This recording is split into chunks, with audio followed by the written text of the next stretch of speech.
Welcome to Financial Confidence for High-Achieving Women, the go-to podcast for women of color entrepreneurs overwhelmed by their finances and ready to transform their money mindset, take control of their money, and build sustainable wealth. I'm your host, Taryn, better known as T-Money, certified financial coach and CEO of Money Honey LLC. I believe that abundance is your birthright and that good money management doesn't mean cutting out the joy from your life.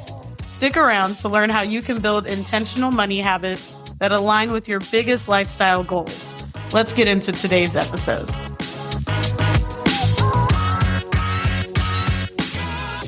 Do you ever feel guilty for eating out? Like grabbing takeout or saying yes to brunch means you failed at your budget? You're not alone. So many high-achieving women feel like they're overspending just because they're going out to eat. But here's the truth. You don't have to feel guilty about eating out. In fact, you can enjoy your lattes, dinners, and brunches guilt-free when you set up a simple system that keeps you on track. Welcome to episode 28 of the Financial Confidence for High-Achieving Women podcast. I'm your host, Taryn, better known as T-Money, and in today's episode, I'm sharing the fun little game I teach my clients to remove the guilt, stay on budget, and still enjoy eating out every week. And if you're ready to take this further and build a money system that makes room for your lifestyle and your wealth goals, I invite you to book a wealth alignment assessment with me. The link is in the show notes.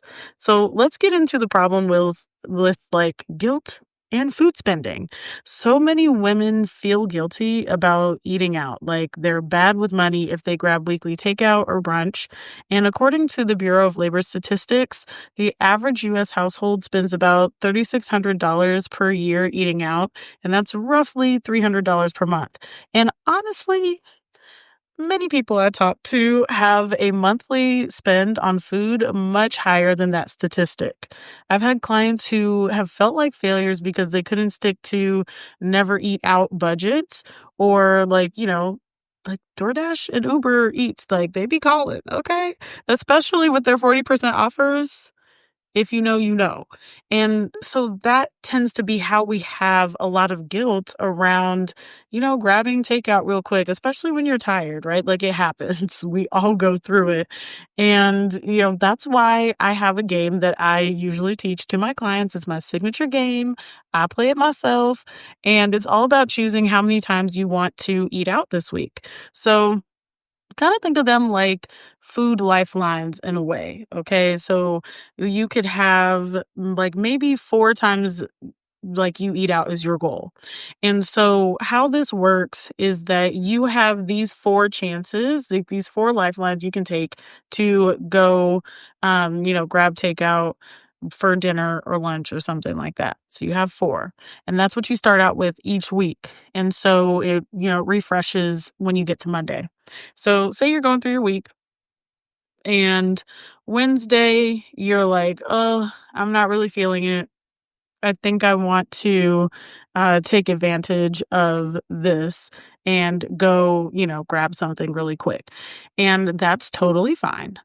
So that's the first thing. That's totally okay because you have those 4 opportunities available. So say you were great and you cooked food for the rest of the week. You can, just go ahead and use one of your 4 lifelines. So you do that. Now, Thursday ends up being an unexpectedly rough day, so you choose to use another one. Now you only have 2 left for the rest of the weekend.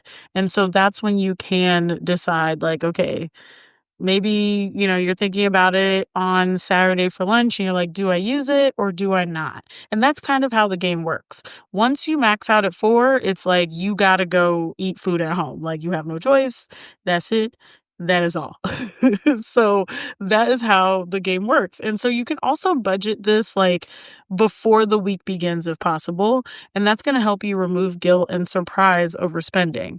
And so you can look at your calendar. And this is actually what my husband and I do is that we look at the calendar and we're like, okay, what's planned for the week? We know we have dinner with friends on Saturday night. I know that I am meeting, a friend for happy hour or something on Thursday. And so then if our goal is 4, we now only have 2 left. And so then as we're going throughout the week, when it becomes do we pick something up or do we cook something? Then we can make a decision. Now, something else that I do as well is around, I like to track my cycle. I've really gotten into that lately. And so when I am on like menstrual flow week, that is when I've already said, I'm like, I'm not cooking that week. Like, we're gonna do whatever we feel like doing in terms of eating out and dining out that week, because I'm not doing it. And so then that's also built into our budget and the way that we organize our money, because like, know thyself, as I always like to say. And so another couple, we love story time, so let's keep it going. One of my clients made this game super fun for her family. So their number was also 4, and they decided that as a family, they'd eat out maybe about 4 times per week. And since there were 4 family members, they rotated who got to choose the restaurant. And so what happened next was really special, actually. The kids got excited about it and started contributing dinner ideas for the nights that they stayed at home. So each child picked one meal to cook with the family, which not only brought them together, but it also saved money. So by the end of the month, they had saved about $600, which went straight into their family vacation fund. So before this, my client said she used to feel guilty or like she was being a bad mom when they picked up food, but now she feels empowered because she gave herself grace and turned the system into something that engages the whole family. So I really loved when I heard that, starting to bring them together, because yes, who doesn't love a good game? And then another client played the game in her own way. So her number was 3, and she made a goal to choose small businesses for at least 2 of those outings. So it gave her permission to enjoy dining out, discovering new local restaurants, and support her community at the same time. So she told me the best part was that on days that she felt tired, she no longer had guilt about picking something up. She knew it was part of her plan, and it still aligned with her bigger financial goals. That's the beauty of this game. You can design it to fit your lifestyle, and it removes the shame around spending on food. Let's talk about how this creates some more of that guilt-free wealth building. So this shows that, money doesn't have to be dry. It doesn't have to be boring. It doesn't have to be something that creates stress.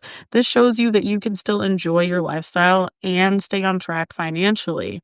And then this also works to help to build trust in your money system and in your decision making, because you are, making these decisions. You're still staying on track. You're like, okay, like maybe I got this. Maybe this is really working out. If I'm still able to hit my goals at the same time, then we're really doing something here, which is good.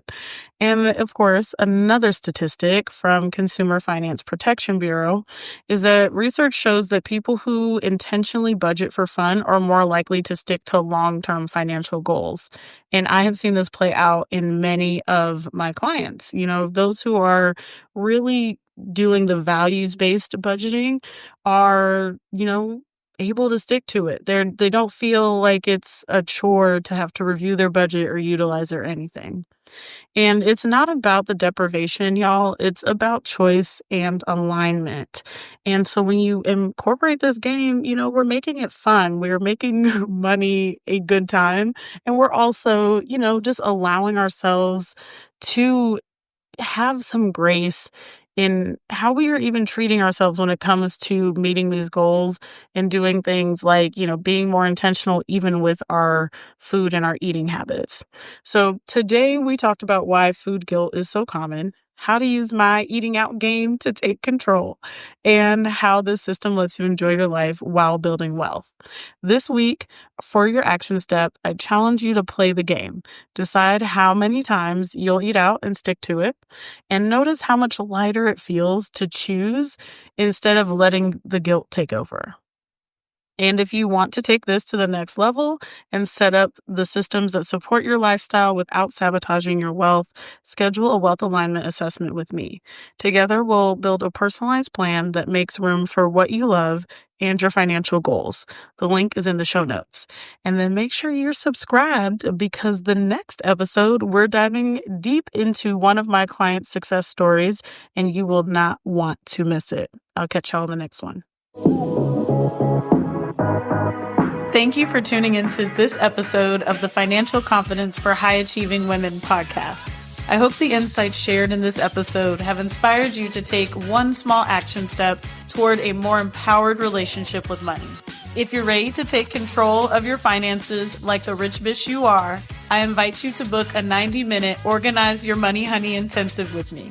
You'll walk away with a crystal clear financial plan, a budget you'll actually stick to, and actionable steps to start saving and investing faster.